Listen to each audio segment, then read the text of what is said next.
Hi guys, it's Leslie, and welcome to Core Crushing Essentials, the workout. Now, I wanted you to have this workout so that you can go back, go over it again and again, and have the opportunity to really go through the exercises. Keeping in mind, we have those three planes of motion. We have the sagittal plane, which is anterior and posterior of our body. We've got the frontal plane, which is right lateral, left lateral of our body. And then we've got the transverse plane, which is rotation. And as I said before, don't forget, every time your foot hits the ground, you're moving in all three planes of motion. And every time your foot hits the ground, you're activating your core. So the whole goal of this little workout is to give you the ideas of the different positions from standing, prone, hands and knees, sitting, side lying, so that you can give your clients and your students all these different exercises that will never compromise their low back. All right? And as you know, we always use our bender ball and we use our gliding disc to give us variety in our core exercises as well. And today we're going to use our booty kicker if we need a little support system. But again, my whole goal for you is for you to leave and go, okay, I've got some great ideas to crush someone's core without ever doing a crunch. All right, so keeping in mind that the breath is everything in every workout that we do, because when we exhale, we really get those really deep core muscles. Remember I talked about the transverse abdominis, right? Every time you breathe out, you're gonna activate those deep, deep muscles, all right? So let's just go ahead and begin. We're gonna hold on to the ball, take a deep breath in, and as you exhale, just squeeze into that ball so you activate your core. Take a deep breath in, inhale, exhale, squeeze into that ball. One more time, deep breath in, deep breath out, and squeeze into that ball. Reach your arms up over your head for a nice deep breath in, inhale, exhale, go into a squat. So just start to warm your body up by sitting into a squat. I know this is a core workout, but guess what? If you don't activate your core when you reach your arms up over your head, you're really missing the opportunity on your exhalation to activate those deep core muscles. Let's do a couple more. Again, this is just to give you ideas. One more time, last one, and bring it all the way up. Now, we're gonna start with our sagittal plane. So you step forward, come back. Now find your range of motion that works for you. Now, this is primarily quad. Now, if you've got bad knees, take a step back, or you can take a step forward. So forward and back. Let's do one more. Now again, let's really look at where we reach dictates what we feel. Now, reach over the head, and you're gonna feel a nice big stretch or lengthening in that hip flexor as you reach up and you're activating your core. Two more times, pure sagittal plane. Now here it comes. We're gonna reach below the knee, say hello to the glute and hamstring, below the knee, bring it back. Again, as you reach below, pause for a moment, feel that glute and hamstring. One more time, last one, and up. Now, step forward, hold. Now, from here, what you want to do is just reach forward, come back, and as you do, you just kind of are going to be in a neutral position. But once again, as you raise your arms to the ceiling and you go into a little deeper lunge, you're going to feel that hip flexor lengthen a lot, right? Remember, we're still sagittal here. So one more time. Now, reach below the knee, hello, glute and hamstring, below the knee, one more time, last one. Now let's add in our frontal plane. Go side, center, and say hello to your obliques. So side, center, two more, you're gonna feel a difference. One more, last one, and in. Switch sides. So as you reach forward and as you come back, I don't even have to tell you to engage your core because you're automatically feeling it. That's how intuitive your body is. One more, reach forward, come back. Now over the head and feel a really nice lengthening in the hip flexor. Two more, one more time. Now where do we go from here? Below the knee, reach and come back up.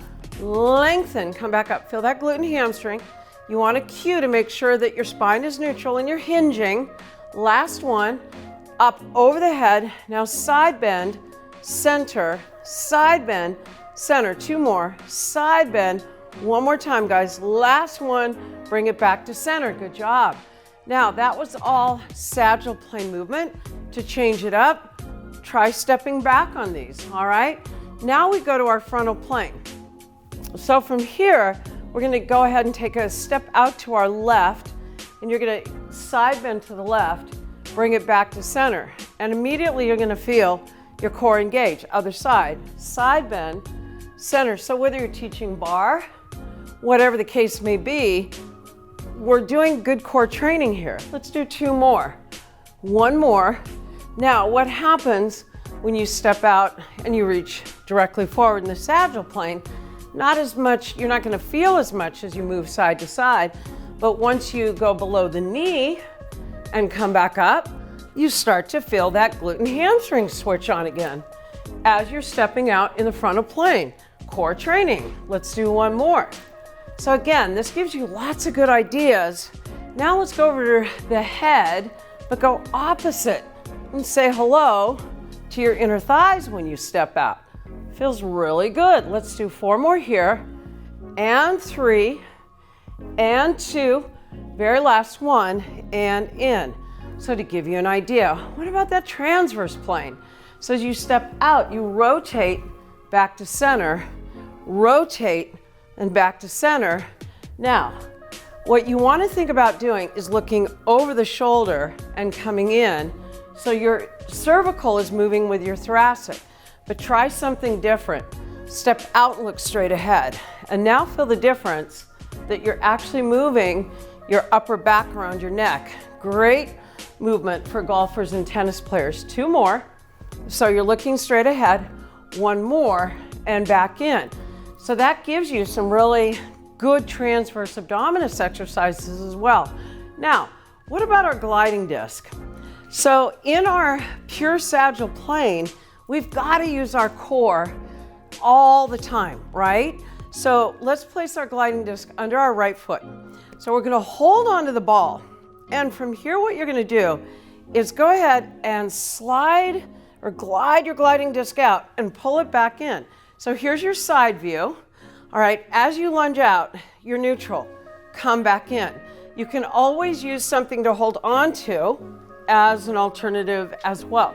I really enforce and recommend that if a student is struggling, especially when they're doing this movement, and we might say it's only legs, but your glutes and hamstrings are attached to those global core muscles, all right? 2 more, 1 more. Now, from here, you just hold it. And once again, the minute you reach down and then you come back up, you're gonna feel the difference in the glute and hamstring when you reach below the knee. So inhale, lower, exhale, come up. So use your breath. You cue our breath all the time. Let's do a couple more here just so you can get the feel for it and come back up. So once again, we have stayed pure sagittal. So neutral would be here. Below the knee, we really start to feel glute and hamstring. And then when we rise up above the head, we start to really feel a lot of our hip flexor. Now remember what we did without the gliding disc is we went to the side and center in our frontal plane. This makes it a lot harder. Rotate, same side, transverse plane. This makes a huge difference in our movement and come back to center. Let's try the other side. So just these few exercises of, going into, this plane of motion with our legs. So try doing like 4 on each side is what I recommend, or 4 of each, and then you go below the knee, right? So you feel glute and hamstring, below the knee and up. All right, 1 more. So don't forget to hinge, and then up over the head to really lengthen your hip flexor. So every time you change your body position, you're getting your core differently. So core is, we've got to think about not always being on the floor for it. And then side bend, same side bend, same side. 2 more, 1 more, and then rotate same side. So rotation, back to center, rotate, back to center. 2 more. 1 more for good luck. Last one, and come on in. So that really gets, you know, your legs are moving essentially sagittal, but you're moving your upper body in the other planes. Now, our frontal plane, this is one of my favorite ones to do, is think of the same thing. You're gonna abduct out, abduct in. Think of doing the same thing. You start out neutral. So once again, we do 4 of these, which is basically in a neutral sagittal position, right? Then where did we go? Below the knee. So now we're getting more glute and hamstring, right? Let's do 1 more here. And then as you go up over, this one's a little harder, you still want to hold on to that hinge. You're still going to feel that stretch in that hip. Last one, and then side bend and up. Side bend. This one's harder because they're balancing. 1 more.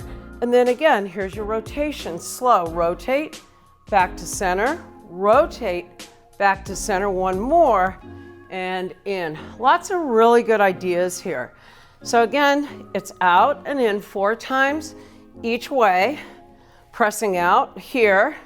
Cueing them to pull in, use their core. Below the knee to feel the glute and hamstring.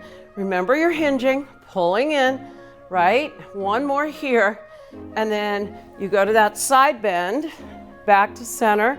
And again, if you've got cranky knees like I do, it's more about the side bend than going into a deep squat. And then rotation, and back in, rotate, back in, last one, and so on. So you see how those planes of motion are huge? And then you do the whole thing again in the transverse plane. So your transverse is your curtsy. So you've got straight on for 4, right? So again, your clients will start to get used to the pattern. They'll know that you're gonna press forward. They'll know you're gonna go below the knee, but you're always getting a different muscle group in the glutes. And then, of course, raising over the head is a whole different curtsy lunge here, all right? And then again, side bend. And it's not a big movement because you're controlling it with the core. And then you've got rotation, back to center, rotate, back to center, and so on. So to give you an idea of both sides. Make sense? Very cool. Now, as we know, we've got our standing and then we've got our prone work. So in our prone series, this is where this is one of my favorite series in our core crushing essentials, is especially using our gliding disc. So with all 10 toes on our gliding disc is we bring them down to their hands and knees. So considering this like a prone or hands and knees position, we want to cue them to lift up into the shoulders and really engage their abs against gravity. Because if this is a core exercise and they're collapsed here in their ribs and they're not in their good, strong, neutral position, they're gonna feel it in their low back. So it's essential to cue that. The other thing is to always offer our students to come down to their forearms. That way they have the opportunity to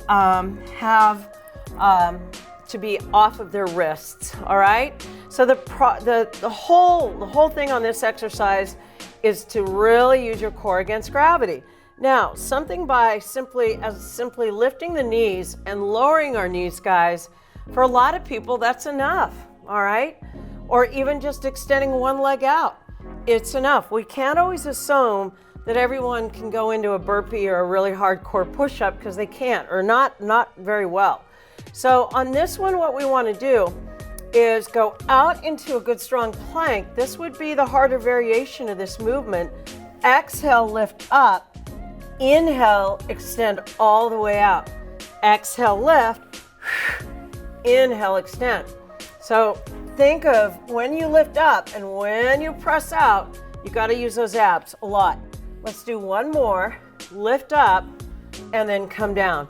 Okay, that one's challenging. By the way, what plane of motion is it in? It's sagittal. Now let's take it down to the forearms immediately. Stay in our sagittal plane and pull forward, press back, pull forward, and press back. So as you're pulling forward, pressing away, you are using your core a lot. So exhale, pull, inhale, extend, press away. All right. That one is definitely great because it activates serratus anterior, gets those deep core muscles in, and most students can do that one very successfully. And it's just, to me, it's such a good exercise. Now, let's go on to a little harder one. All right, so this one is definitely harder. So let's talk about, again, our options here are to just have our students do rotation, or they can come down and do rotation here. Once again, we can't always assume that somebody can do full rotation in a movement, all right? So that would be our options there. Another option then is without our gliding disc is to come into that plank and rotate, pause. This is transverse, starting in sagittal, rotating all the way out, coming back in, exhale, and bring it back in, exhale, bring it back in. Now, again, that's on the wrist, a lot of work, not everyone can do it. So a more challenging variation of that, for that student that is, very autonomous and is really good in their body, you can always offer this variation where you place the gliding disc underneath your right foot, cross, then you open, then you come back in and switch. So cross, open, bring the knee in, press out and switch. So you've got this variation, which is definitely more challenging for that student that wants to work in that position, if that makes sense. So again, we want to think of how can we add in thoracic rotation, how can we add in our obliques to all these different positions. Now, let's continue with our prone or hands and knees position, which would be here. And let's go over coming down onto our bellies. Now, I see it all the time where the legs come flying up, the torso's being lifted. That's somewhere in the neighborhood of 1,200 pounds on L4 and 5. So to keep, unless you're working with a Cirque du Soleil dancer, there is not a good reason to be doing that. So what we want to cue them is place their hands on the disc. Their legs stay down, but their hamstrings are active. You want to press the shoulders back into their back pockets, lift, and extend. So as you lift and lower here, exhale, lift. It's really nice because you're working into those spinal extensors, which is part of your core. Exhale, lift, and inhale, lower back down. One more time, exhale, lift, shoulders are back and down, and release. Great exercise for students who need to strengthen their back, which by the way is most of us, right? But without ever compromising your low back. That is a very modified swan in Pilates. Now let's talk about our seated core. I always think that people think that I always get this question, can I work my lower abs? Well, there's no such thing as lower abs. It's your hip flexor. So laying on your back and doing a lot of these guys, we don't throw the baby out with the bathwater, but that is one of those exercises that I tell my students, we are now going to do a hip flexor exercise. And most people are not real excited about working their hip flexors. So we want to place the ball and wedge it behind our low back. From here, what you want to do is sit up really nice and tall. Let's talk about those planes of motion again and how you ramp up a movement. How do you take it from its most easiest stage or, the most basic foundation is here. So we begin our earthquake here where we might even place hands on the side. We reach our arms out. which takes it up a notch. But then we take it up even farther by looking up at the ceiling only and lean back into our ball, maybe just a couple more inches, and you're gonna feel your abs switch on. As we start to bring our arms up and we continue to look up at the ceiling, we start to feel our abs switch on a lot. Then as we lift and as we lower 1 or 2 inches, and again, if anyone starts to feel any kind of discomfort in their low back, you just offer them to place their hands to the side or do one arm at a time. But the goal is to look up, not with your neck, but only with your eyes. It's good conditioning for the eyeballs as well. Now, we hold it here, and again, as we lower down our arms, as you lift your arms up, we are still working in that sagittal plane. Exhale, lift. We're lengthening the front of the body rather than shortening it. Now, go ahead and bring it up. That is such a great exercise. Even my strongest people with, a six-pack absolutely feel that exercise. Now let's talk about our frontal plane. So we're here, and all we got to do is take our left arm out to the center, right arm out, and all you're doing is bringing that arm directly side, back to center, side, back to center. Now, if you said, how do I ramp that one up? You could have your students do all the above with weights. So even this one where you're up over the head, you've added load here. Now, even just this one with 2-pound weights and maintaining stability and breathing is, I'm telling you, try about 10 of those and they're gonna feel it. Now, what about our transverse plane? So now when we add this rotation here in a movement, oh yeah, okay, now we're really talking. So just by having these weights here, it's awesome. Or the Russian twist? I can't tell you how many people that are going fast without a ball behind their low back have wound up with back surgery. So having the ball there and doing it as a slow motion movement not only is protecting our backs, but working our obliques without ever compromising our low back. Good, one more, and then you bring it all the way back in. So quick review, you've got all of these movements here that you can do in our what plane, guys? Sagittal plane, right? You've got movements here which are in our frontal plane, or you could just lift and lower both arms and keep looking at the ceiling. And then you've got our transverse plane. So, and then you can ramp it up even farther, but wait, there's more. You can add in your gliding disc without ever having to lift the leg and get into your hip flexors. So again, just by adding in something as simple as our gliding disc has taken the most foundational movement and made it that much harder. It's pretty awesome. Now, let's go into side lying. So in a side lying position, all right, so we're here. I really like the idea of always starting my students with the glute lifted. You don't want to yank the leg back and feel this in the low back. There is no reason for it. And then you're sitting up nice and tall. We cue them that. Now, we can use our gliding disc, which to me makes it a little bit more accessible. As you drape yourself over the ball and come back up, you've got pure frontal plane movement here. So now you're loading up your obliques, you're bringing everything back in without ever compromising the back, right? And again, how could you ramp it up? You add a weight. And for those students that feel like they go, gosh, I need to work harder, you don't even use a gliding disc, but think of pulling it back in so you feel right under your armpit if you're gonna use that gliding disc. Or if that student goes, I wanna work harder, you take the disc away and you have them do a side lift here. And let me tell you, without that gliding disc, you're gonna feel it, they're gonna feel it. That one is kind of non-negotiable, and you know those exercises.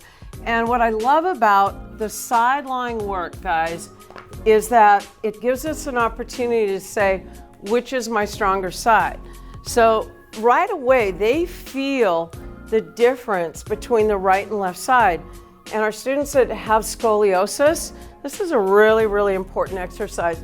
So once again, you're out and you're back in, and then the last version would be to take the hand away and just lift and lower in a pure frontal plane movement there. How did you like that? So again, you can digress it by using a gliding disc, making sure they're lifting up and down, their abs are engaged, and they're in a really good side lying neutral position. Make sense? Now, the last one in our supine series is basically, again, if we're doing any of this stuff and we're crunching and going and going and going, hip flexor, hip flexor, hip flexors, all right?